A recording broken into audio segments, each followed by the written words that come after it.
Hello student, welcome to BPSC corner. Friends, आज की इस वीडियो में हम जो है दृष्टि पब्लिकेशन का जो प्रैक्टिस सेट 2 है उसको सॉल्व करने जा रहे हैं। और यह जो है क्लास 1 to 5 वाले के लिए है, यानी जितने सारे स्टूडेंट इस बार बीपीएससी 4.0 में प्राइमरी टीचर बनना चाहते हैं तो उन सभी के लिए काफ़ी इम्पॉर्टेंट वीडियो होने वाला है, क्योंकि यह जो है काफ़ी ऑथेंटिक बुक मानी जाती है दृष्टि को। तो इसलिए फ्रेंड्स, जितने सारे स्टूडेंट क्लास 1 to 5 में टीचर भर्ती, शिक्षक भर्ती इस बार जो देने जाएंगे वो सभी इस वीडियो को देख लीजिए। और इससे जो है आपको प्रैक्टिस सेट अभी से ही सॉल्व करना चाहिए, क्योंकि आपके पास जो भी बचे कुछ समय है उसको अच्छे से यूज़ करना है इस बार, क्योंकि आपका नोटिफिकेशन जल्द ही आने वाला है और फिर से एक बहुत बड़ी वैकेंसी जो है आपको आपका वेट कर रही है, क्योंकि लगभग 1.5 लाख वैकेंसीज़ आ रही हैं आपके लिए फिर से, जिसमें कि प्राइमरी टीचर का सबसे ज़्यादा ही सीट माना जा रहा है।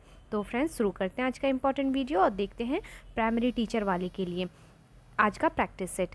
और कल मैंने बताया था कि लैंग्वेज पेपर को मैंने स्किप किया है, लेकिन बहुत सारे स्टूडेंट ने कहा कि लैंग्वेज पेपर को भी कराया जाए, इसलिए चलिए पहला लैंग्वेज पेपर है आपका इंग्लिश का। देखिए ये भाग 1 है भाषा का, तो चलिए इंग्लिश से हम लोग शुरू करते हैं।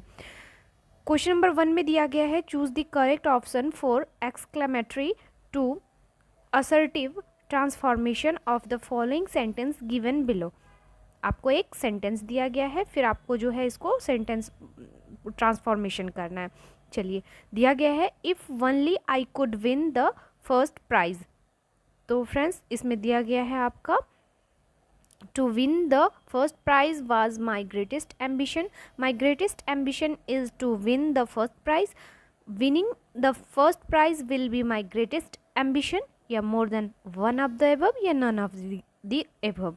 तो राइट आंसर बताइए क्या हो जाएगा? ऑप्शन बी हो जाएगा, माई greatest ambition is to win the first prize. चलिए अब अगले सवाल में है, देखिए आपको डायरेक्शन दिया गया है क्वेश्चन नंबर 2 के लिए। Some of the following sentence are grammatically incorrect and some are correct. Find out which part of a sentence has an error. आपको एरर बताना है सेंटेंस में, जो है ग्रामेटिकली जो इनकरेक्ट है उसको आपको बताना है, यानी एरर को बताना है। तो फ्रेंड्स, दिया क्या गया है, चलिए उसको देख लेते हैं। दिया गया है आपका यू, वी एंड दे, पहला है आपका, फिर है हैव बीन इनवाइटेड, दूसरा है फॉर द पार्टी, तीसरा है और नो एरर, चौथा है। तो इसमें क्या हो जाएगा इसका राइट आंसर? तो ऑप्शन डी हो जाएगा, more than on off the above हो जाएगा। चलिए अब क्वेश्चन नंबर 3 में देख लेते हैं। क्वेश्चन नंबर 3 कहता है, choose the correct English translation of the following sentence from the given options. वह कल जयपुर जाएगा। आपको क्या करना है, इसमें इंग्लिश ट्रांसलेशन करना है। चलिए कर लेते हैं। इसका राइट आंसर हो जाएगा, he will go to Jaipur tomorrow. ये जो ऑप्शन बी है इसका राइट आंसर हो जाएगा। चलिए आगे देखते हैं। फिर से डायरेक्शन दिया गया क्वेश्चन नंबर 4 के लिए, select the one which of the best expresses the same sentence in passive voice. कौन सा जो है बेस्ट एक्सप्रेस किया गया है सेंटेंस में पैसिव वॉइस के लिए। चलिए बताना है आपको, हु किल्ड द स्नेक। आपको इसको अब बताना है कि किस में जो है बेस्ट तरीके से पैसिव वॉइस को बताया गया है। तो फ्रेंड्स, इसमें हो जाएगा by whom who was snake killed. Option B हो जाएगा इसका राइट आंसर। चलिए नेक्स्ट सवाल में है आपका, dash is the synonym of the word ripple. तो इसका क्या आंसर हो जाएगा ऑप्शन 5 का? ऑप्शन सी हो जाएगा, वेव। जो सिनोनिम होता है वर्ड रिपल का, ये वेव होता है, तो ऑप्शन सी हो जाएगा। चलिए आगे सवाल है आपका, what is the antonym of complicate. Options देख लेते हैं। इसका राइट आंसर हो जाएगा सिंप्लीफाई, ऑप्शन सी हो जाएगा। अगले सवाल में दिया गया है, the meaning of the phrase to nip in the bud is. आपको इसका मतलब बताना है। तो फ्रेंड्स, इसका हो जाएगा to put an end to something in the beginning itself. Option B हो जाएगा इसका करेक्ट आंसर। आगे बढ़ते हैं। Out of the given alternatives choose the one that can be substituted for the first study of the origin and history of words. तो इसके लिए आ जाएगा आपका क्या? इटिमोलॉजी। ऑप्शन बी हो जाएगा इसका राइट आंसर। चलिए अब हिंदी भाषा की ओर बढ़ते हैं, देखते हैं। निर्देश दिया गया है क्वेश्चन नंबर 9 से 10 तक के लिए, त्रुटि युक्त वाक्यांश का चयन कीजिए। आपको त्रुटि युक्त वाक्यांश का चयन करना है। पहला है आपका 9 नंबर में, समाज में फैली असमानता और, जो कि पहला आपका वाक्यांश है। दूसरा है भेदभाव से सामाजिक न्याय की मांग और तेज हो जाता है। तो इसमें आपको जो है त्रुटि युक्त वाक्यांश को चुनना है। यह हो जाएगा ऑप्शन थर्ड जो कि मांग और तेज हो जाता है। यह जो है आपका त्रुटि युक्त यानी गलत तरीके से लिखा गया है। बढ़ते हैं अगले सवाल की ओर। अगले सवाल में फिर से उसी चीज़ को करना है रिपीट। सामाजिक न्याय का अर्थ समाज के कुछ वर्गों को एक समान विकास और विकास के मौक़ों को उपलब्ध कराना है। बताइए कौन सा सेंटेंस जो है आपका गलत दिया गया है इसमें। तो यह हो जाएगा आपका ऑप्शन बी, समाज के कुछ वर्गों को एक समान विकास। यह जो है आपका गलत हो जाएगा। चलिए क्वेश्चन नंबर 11 में देख लेते हैं। निम्नलिखित में अंतस्थ व्यंजन कौन सा है? अंतस्थ व्यंजन कौन सा है?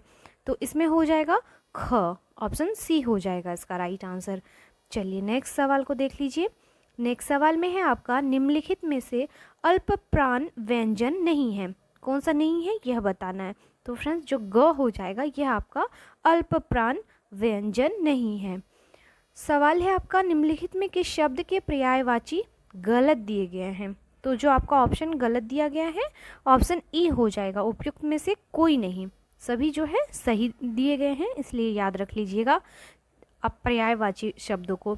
चलिए अगले सवाल को देखते हैं। अतिथि का पर्यायवाची क्या होगा? तो अतिथि का क्या हो जाएगा? आंग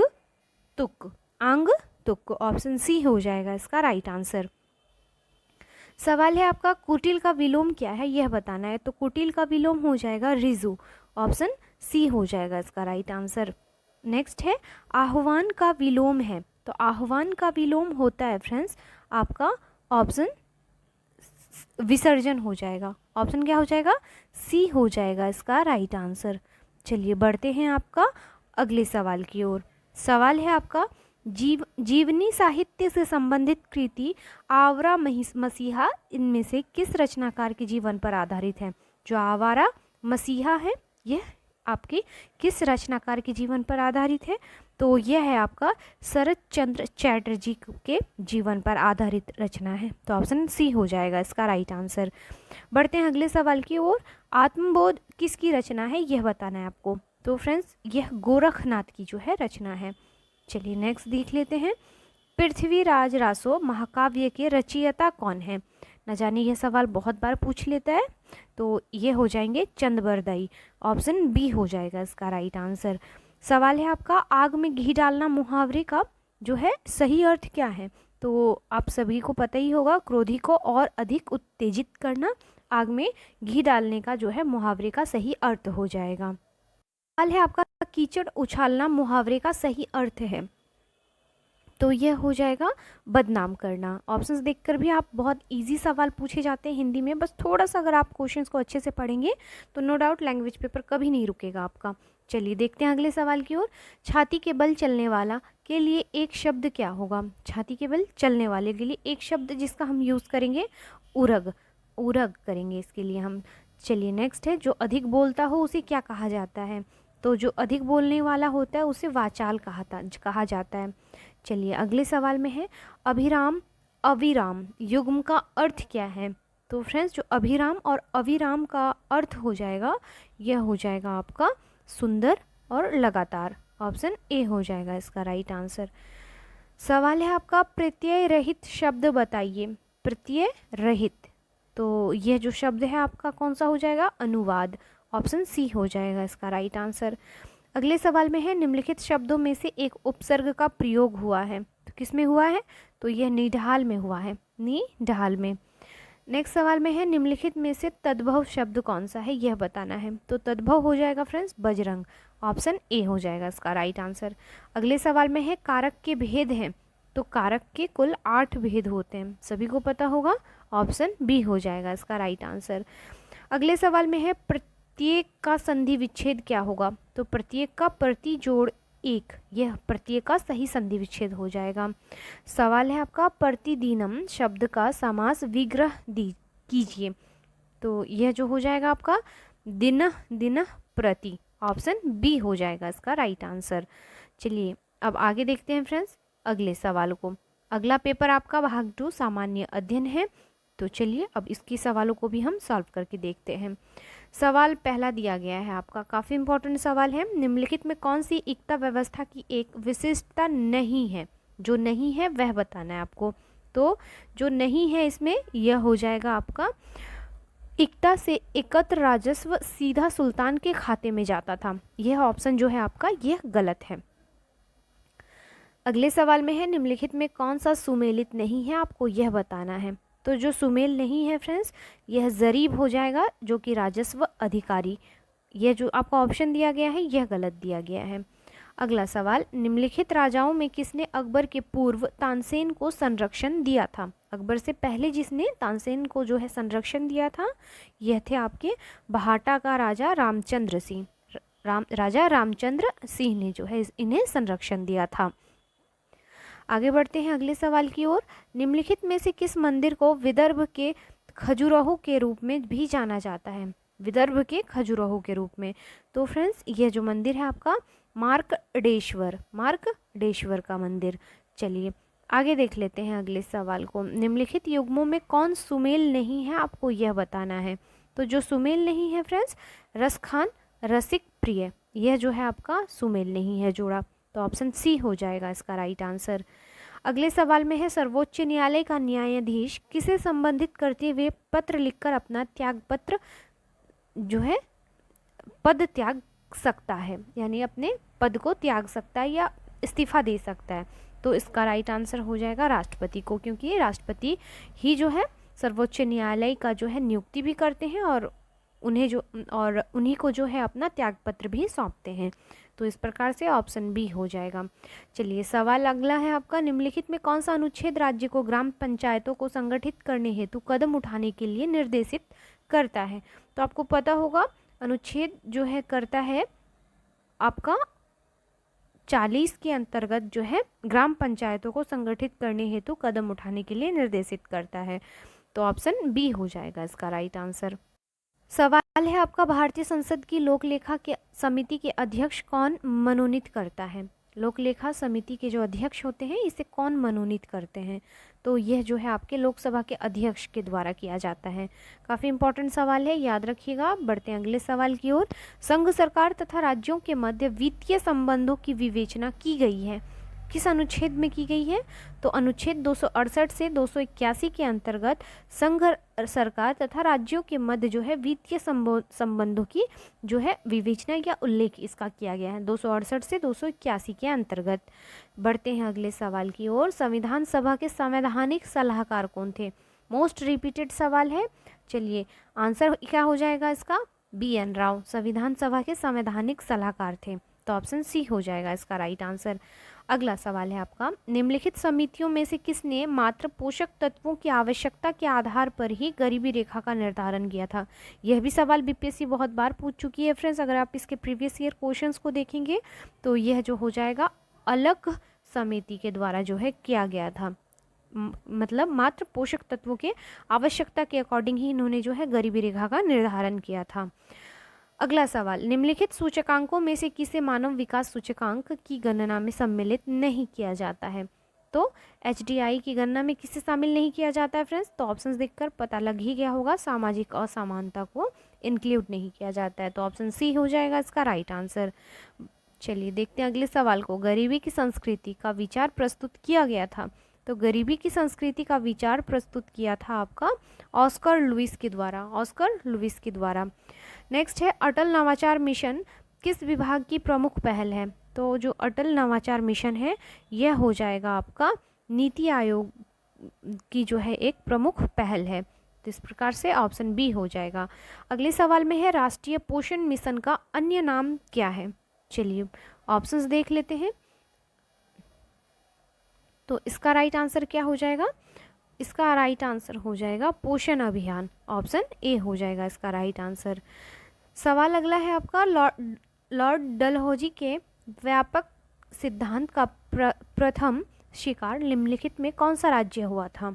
तो फ्रेंड्स जो आपका डॉक्ट्रिन्स ऑफ लॉ लैप्स था, इसके अकॉर्डिंग जो आपका प्रथम शिकार राज्य था यह था आपका सतारा। ऑप्शन बी हो जाएगा इसका राइट आंसर। अगले सवाल को देखते हैं। अंग्रेजों के विरुद्ध खान अब्दुल गफ्फार खान द्वारा प्रारंभ किए गए आंदोलन का क्या नाम था? तो इनका नाम था लाल कुर्ती या रेड शर्ट। ये लाल कुर्ती पहनकर आंदोलन किया करते थे अंग्रेजों के खिलाफ, और ये जो थे आपके खान अब्दुल गफ्फार खान थे, जिसे सीमांत गांधी के नाम से भी जो है जाना जाता है। कई बार सीमांत गांधी का नाम भी पूछ लिया जाता है, इसलिए याद रखिएगा। अगला सवाल, निम्नलिखित में किसके विरोध में रविंद्रनाथ टैगोर ने अपनी नाइटहुड की उपाधि जो है परित्याग कर दिया था? यह भी बीपीएससी का मोस्ट रिपीटेड क्वेश्चन है। और ऐसा जो किया था आपके रविंद्रनाथ टैगोर ने, यह किया था आपका जालियांवाला बाग जनसंहार के बाद जो है उन्होंने अपनी नाइटहुड की उपाधि को जो है त्याग कर दिया था। चलिए बढ़ते हैं अगले सवाल की ओर। सर टॉमस मुनरो किन वर्षों में मद्रास के गवर्नर रहे? तो जो टॉमस मुनरो थे, ये गवर्नर बनाए गए थे 1820 से 27 के बीच। अगले सवाल में है आपका, पश्चिमी भारत के जीके कर्वे का नाम निम्नलिखित में से किस संदर्भ में आता है? तो फ्रेंड्स, यह जो आता है नाम विधवा पुनर्विवाह, ये इन्होंने इनके लिए जो है काफ़ी कुछ किया था, काफ़ी योगदान रहा है विधवा पुनर्विवाह में। तो याद रखिएगा, इनको जो है जाना जाता है इस संदर्भ में। चलिए बढ़ते हैं अगले सवाल की ओर। 1924 का बंगाल का तारकेश्वर आंदोलन निम्नलिखित में किसके विरुद्ध था? तो यह था आपका मंदिरों में भ्रष्टाचार के विरुद्ध। ऑप्शन ए हो जाएगा इसका राइट आंसर। अगला सवाल, वर्ष 1929 में जारी किए गए दीपावली घोषणा पत्र का संबंध था। तो दीपावली घोषणा पत्र का जो संबंध था, जो कि 1929 में जारी किया गया था, यह हो जाएगा आपका डोमिनियन स्टेट से, डोमिनियन स्टेट से। अगला सवाल है, गांधी जी को वन मैन बाउंड्री फोर्स कहकर किसने संबोधित किया था? ऑप्शंस देख लेते हैं। तो यह जो उपाधि महात्मा गांधी को दी गई थी, यह दी गई थी आपका किसके द्वारा? तो लॉर्ड माउंटबेटन ने। ऑप्शन सी हो जाएगा इसका राइट आंसर। चलिए अगला सवाल, निम्नलिखित में से किस अधिवेशन के लिए कांग्रेस ने पहली बार एक महिला अध्यक्ष को चुना था? देखिए, कांग्रेस ने पहली बार, अगर प्रथम भारतीय महिला पूछे वो अलग बात है, लेकिन पहली महिला को पूछा है कि अध्यक्ष चुना गया था, तो इसका राइट आंसर हो जाएगा कलकत्ता अधिवेशन 1917। और कौन थी ये? एनी बेसेंट थी। ये भी फैक्ट आप याद रखिएगा फ्रेंड्स, क्योंकि ये भारतीय महिला नहीं होने के कारण पहली महिला के रूप में इसको जो है अध्यक्ष बनाया गया था। लेकिन वही अगर क्वेश्चन बदल दे तो भारतीय महिला जो है, प्रथम भारतीय महिला कौन थी? तो इस प्रकार से दो अलग अलग क्वेश्चंस पूछे जाते हैं, तो याद रखना है आपको। चलिए देखते हैं अगले सवाल को। लखनऊ में 1857 के स्वतंत्रता संग्राम का नेतृत्व किसने किया था? तो इसका नेतृत्व किया गया था हजरत महल के द्वारा। जो आपका लखनऊ में स्वतंत्रता संग्राम का नेतृत्व किया गया था 1857 में, यह हजरत महल के द्वारा किया गया था। सवाल है, लोकहितवादी उपनाम से किसे जाना जाता है? तो यह जो पदवी दिया गया था गोपाल हरि देशमुख को, लोकहितवादी। चलिए नेक्स्ट देख लेते हैं। कामाटा गारू, यह जो है क्या था, आपको यह बताना है। तो जो कामागाटामारू है, यह क्या था? तो यह एक जहाज़ था, यह एक जहाज़ था। तो ऑप्शन सी हो जाएगा इसका राइट आंसर। नेक्स्ट है, 1946 के कैबिनेट मिशन का नेतृत्व किया गया था। तो सर पेंथिक लॉरेंस के द्वारा जो है इसका नेतृत्व किया गया था। तो ऑप्शन ए हो जाएगा इसका राइट आंसर। आगे बढ़ते हैं। अखिल भारतीय किसान सभा के संस्थापक अध्यक्ष कौन थे? अखिल भारतीय किसान सभा के संस्थापक अध्यक्ष, यह भी सवाल बहुत बार बीपीएससी पूछती है। राइट आंसर याद रखिएगा, स्वामी सहजानंद सरस्वती। ऑप्शन बी हो जाएगा इसका राइट आंसर। चलिए अगला सवाल, ब्रिटिश ईस्ट इंडिया कंपनी ने चाय के व्यापारी के एकाधिकार को खो दिया था, यानी समाप्त कर दिया था। तो यह किया गया था आपका 1833 के चार्टर एक्ट के द्वारा जो है ब्रिटिश ईस्ट इंडिया कंपनी ने चाय के व्यापारी एकाधिकार को खो दिया था। चलिए अगला सवाल, दक्षिणी पश्चिमी मानसून काल में निम्नलिखित स्थानों में से सबसे कम वर्षा कहाँ होती है? आपको यह बताना है, सबसे कम वर्षा। तो कम वर्षा वाला क्षेत्र जो होता है यह होता है आपका चेन्नई, ऑप्शंस के अकॉर्डिंग। चलिए आगे बढ़ते हैं। निम्नलिखित में कौन सा युग्म सुमेल नहीं है? आपको यह बताना है। तो फ्रेंड्स, जो सुमेल नहीं है, तिलैया बांध, कोनार नदी, यह आपका सुमेल नहीं है, इसलिए ऑप्शन बी इसका राइट आंसर हो जाएगा।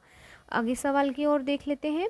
पृथ्वी की परिक्रमण धुरी या ध्रुवीय धुरी सदा झुकी होती है, तो कितना झुका रहता है ये? सभी को पता होगा इसका आंसर। तो दीर्घवृत्तीय धुरी से 23.5 डिग्री पर जो है यह झुकी होती है। तो ऑप्शन बी हो जाएगा। नेक्स्ट सवाल देख लेते हैं। बिग बैंग सिद्धांत निम्नलिखित में किसके उद्भव की व्याख्या करता है? तो यह जो व्याख्या करता है फ्रेंड्स किसकी? ब्रह्मांड की, ब्रह्मांड की। तो ऑप्शन सी हो जाएगा। चलिए नेक्स्ट देख लेते हैं। सर्वाधिक जैव विविधता कहाँ पाई जाती है? तो सर्वाधिक जैव विविधता जो है उष्णकटिबंधीय वर्षा वनों में पाई जाती है। तो ऑप्शन सी हो जाएगा इसका राइट आंसर। अगला सवाल है, भारत के जलवायु परिवर्तन पर प्रथम राष्ट्रीय कार्य योजना प्रकाशित हुआ था? तो यह 2008 में हुआ था। ऑप्शन ए हो जाएगा इसका राइट आंसर। अगले सवाल में पूछा गया है, निम्नलिखित में कौन विश्व की प्राचीनतम तथा सबसे गहरी झील है? तो सबसे गहरी झील है बैकाल झील। ऑप्शन ए हो जाएगा इसका राइट आंसर।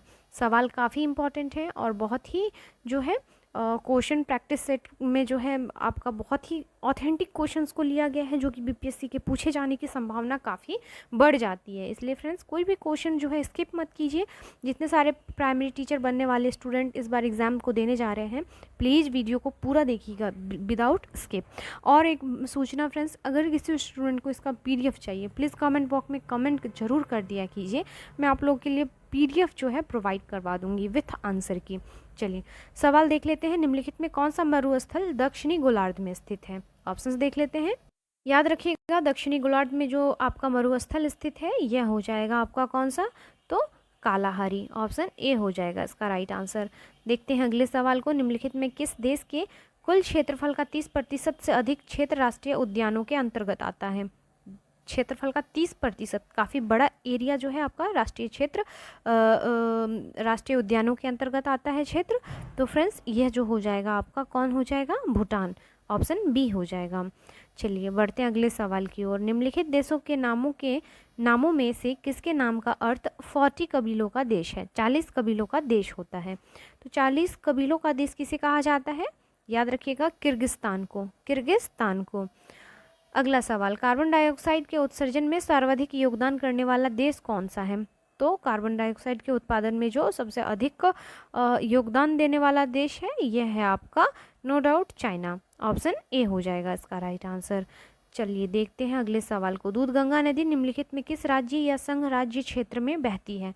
तो जो दूधगंगा नदी है यह हो जाएगा आपका ऑप्शन ए जम्मू कश्मीर में, जम्मू कश्मीर में। चलिए नेक्स्ट, निम्नलिखित में कौन सा भूतों का नगर घोस्ट टाउन नहीं है? तो भूतों का शहर जो नहीं है यह है आपका चरखारी, चरखारी। अगला सवाल, भारत के निम्नलिखित झीलों में कौन जम्मू और कश्मीर में अवस्थित है? तो जम्मू एंड कश्मीर में जो अवस्थित झील है यह हो जाएगा आपका ऑप्शन सी अंचार झील। ऑप्शन सी हो जाएगा। अगले सवाल में दिया गया है, भारत की निम्नलिखित मृदाओं में कौन सी बेसाल्ट लावा के अपक्षय के कारण निर्मित हुई है? बेसाल्ट लावा के अपक्षय के कारण।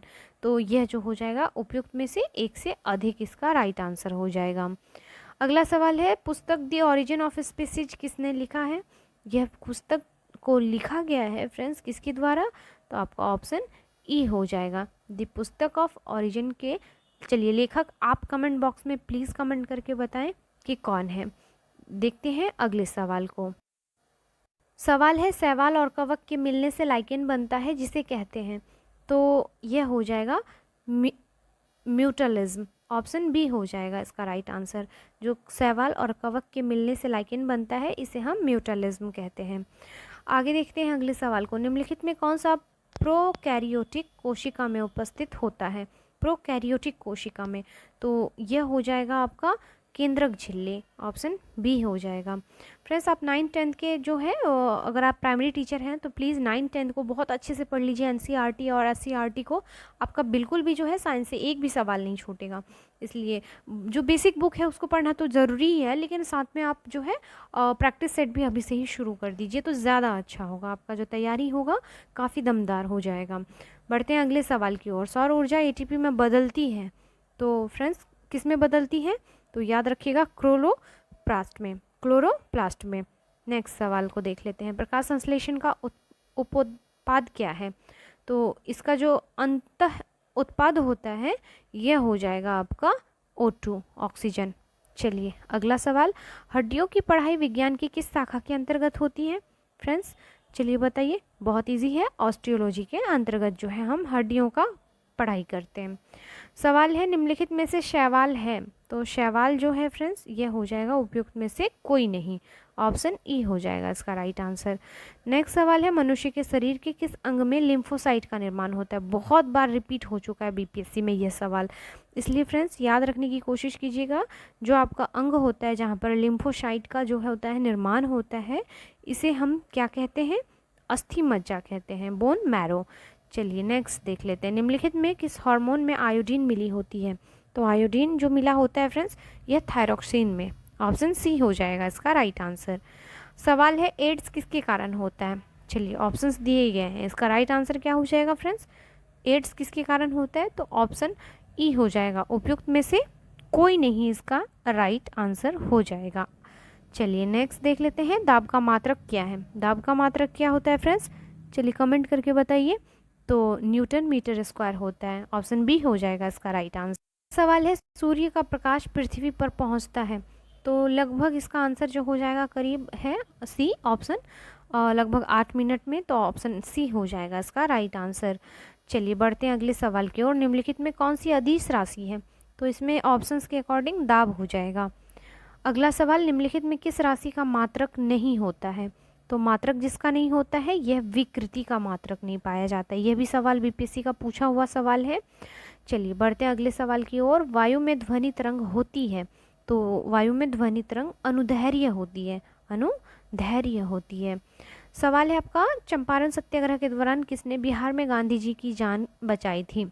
यह भी सवाल बहुत बार रिपीटेड है, तो याद रखिएगा, बतख मियाँ ने, नाम का भी अजीब है, बतख मियाँ ने जो है चंपारण सत्याग्रह जो कि 1917 को हुआ था, इस समय जो है बिहार में गांधी जी की जान बचाई गई थी।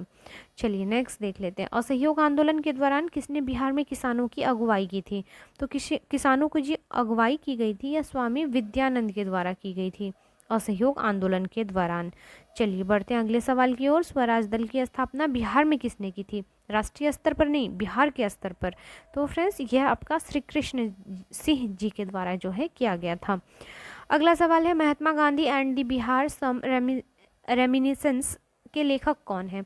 तो Mahatma Gandhi and Bihar some reminiscences के जो लेखक हैं ये हो जाएंगे कौन, doctor Rajendra Prasad, option A हो जाएगा। अगले सवाल में है, बंगाल में द्वैत शासन प्रणाली किसके द्वारा लागू की गई थी। तो फ्रेंड्स रॉबर्ट क्लाइव ने लगाया था। चलिए बढ़ते हैं अगले सवाल की ओर, लेप्चा कहाँ की प्रमुख जनजाति है। तो जो लेप्चा है यह मुख्यतः सिक्किम में पाया जाती है, ऑप्शन ए हो जाएगा। सवाल है आपका, पटना कहाँ की राजधानी है। चलिए आप बता दीजिए।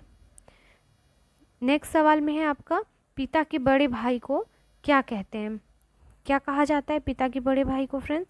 तो पिता के बड़े भाई को हम ताऊ कहते हैं, याद ही होगा आपको, चाचा कहते हैं, जो भी आप बोल ले अंकल बोलते हैं। चलिए, सौर परिवार का सबसे छोटा ग्रह बताइए कौन सा होता है। तो यह होता है बुध ग्रह, बुध सबसे छोटा ग्रह होता है। चलिए अगला सवाल है, अपने शिकार को जीभ से भोजन पकड़ने वाला जीव कौन सा है। तो जीभ से भोजन पकड़ने वाला जो जीव होता है यह हो जाएगा आपका कौन, सांप, ऑप्शन सी हो जाएगा इसका राइट आंसर। अगले सवाल में है, सोन और गंगा नदी का संगम बिहार के किस जिले में स्थित है। तो यह है आपके पटना जिले में। अगले सवाल में है, दामोदर, कोयल और सुवर्ण रेखा नदियाँ निम्नलिखित में किससे निकलती हैं। तो यह जो नदियाँ हैं यह होकर निकलती हैं आपके किससे, तो छोटा नागपुर के पठार से, ऑप्शन सी हो जाएगा इसका राइट आंसर। अगले सवाल में है आपका, बिहार का शोक किसे कहा जाता है या किस नदी को। नो डाउट कोसी हो जाएगा इसका राइट आंसर। अगला सवाल है, एशिया की सबसे बड़ी एवं ताज़ा जल वाली गोखुर झील बिहार में कौन सी है। देखिए ताज़ा जल और गोखुर झील बिहार में कौन सा है। तो यह जो है एकमात्र ऐसा है कांवर झील, ऑप्शन बी हो जाएगा इसका राइट आंसर। अगले सवाल में है, बिहार के किस जिले में तिल्हाड़ कुंड जलप्रपात अवस्थित है। यह भी मोस्ट रिपीटेड सवाल है। तो जो तिल्हाड़ कुंड है यह आपका मोस्टली पाया जाता है कहाँ पे, कैमूर में, ऑप्शन सी हो जाएगा इसका राइट आंसर। आगे देखेंगे, डॉल्फिन, राष्ट्रीय डॉल्फिन डे कब मनाया जाता है। तो राष्ट्रीय डॉल्फिन डे को हम प्रत्येक वर्ष कब मनाते हैं, तो 5 अक्टूबर को। अगला सवाल है, निम्नलिखित युग्मों में कौन एक सुमेल नहीं है, आपको यह बताना है। एक तरफ राज्य तो दूसरी तरफ जो है विधानसभा की सदस्य संख्याओं को दिया गया है। तो फ्रेंड जो सही नहीं है, इसमें करेक्ट नहीं है, यह है आपका मणिपुर। चलिए नेक्स्ट देख लेते हैं अगले सवाल को। वैज्ञानिक अनुसंधान के लिए जीडी बिरला पुरस्कार जीतने वाली पहली महिला वैज्ञानिक कौन बनी? तो यह बनाई गई हैं आपकी अदिति सेन डेको। ऑप्शन बी हो जाएगा, याद रखिएगा नाम। चलिए अगला सवाल, 2024 world press photo of the year पुरस्कार किसने जीता? तो यह पुरस्कार जीत लिया गया है मोहम्मद सलेम ने। चलिए अगले सवाल की ओर देखते हैं। निम्नलिखित में किस खिलाड़ी ने 2024 फीफा सर्वश्रेष्ठ पुरुष खिलाड़ी का पुरस्कार जीत लिया है? तो सर्वश्रेष्ठ पुरुष खिलाड़ी का पुरस्कार फीफा 2024 में जो जीत लिया है, यह है आपके लियोनेल मेसी। ऑप्शन ए हो जाएगा इसका राइट आंसर। अगला सवाल, मिस वर्ल्ड 2024 का खिताब किसने जीता? तो मिस वर्ल्ड जो है, यह भी सवाल बीपीएससी में बहुत बार पूछ लिया जाता है। जो करंट न्यूज़ में रहता है उसको अक्सर पूछ लिया जाता है। तो याद रखिएगा, यह बन गई है क्रिस्टीना पिस्कोवा। ऑप्शन सी हो जाएगा इसका राइट आंसर। चलिए अगला सवाल, 2024 प्रित्जकर पुरस्कार किसने जीता, जिसे प्रायः वास्तुकला का नोबेल कहा जाता है? तो यह जो प्रित्जकर पुरस्कार है, यह जीत लिया गया है आपका रीकेन यामामोटो के द्वारा। चलिए बढ़ते हैं अगले सवाल की ओर। सवाल है आपका, 69वें फिल्म फेयर पुरस्कार 2024 में लाइफ टाइम अचीवमेंट पुरस्कार से किसे सम्मानित किया गया? तो यह जो सम्मानित किया गया है डेविड धवन को। ऑप्शन ए हो जाएगा। अगला सवाल, किस भारतीय राज्य के पूर्व मुख्यमंत्री श्री कर्पूरी ठाकुर को मरणोपरांत भारत रत्न से सम्मानित किया गया है? तो यह बिहार के हैं पूर्व मुख्यमंत्री, याद रखिएगा। अगला सवाल, उत्कृष्ट हिंदी साहित्यिक कृति यादें यादें यादें के लिए 33वें व्यास सम्मान पुरस्कार 2023 के लिए किसे चुना गया है? तो हिंदी साहित्यिक कृति के लिए जो दिया गया है पुरस्कार, व्यास पुरस्कार, यह दिया गया है आपका किसे? तो पुष्पा भारती को।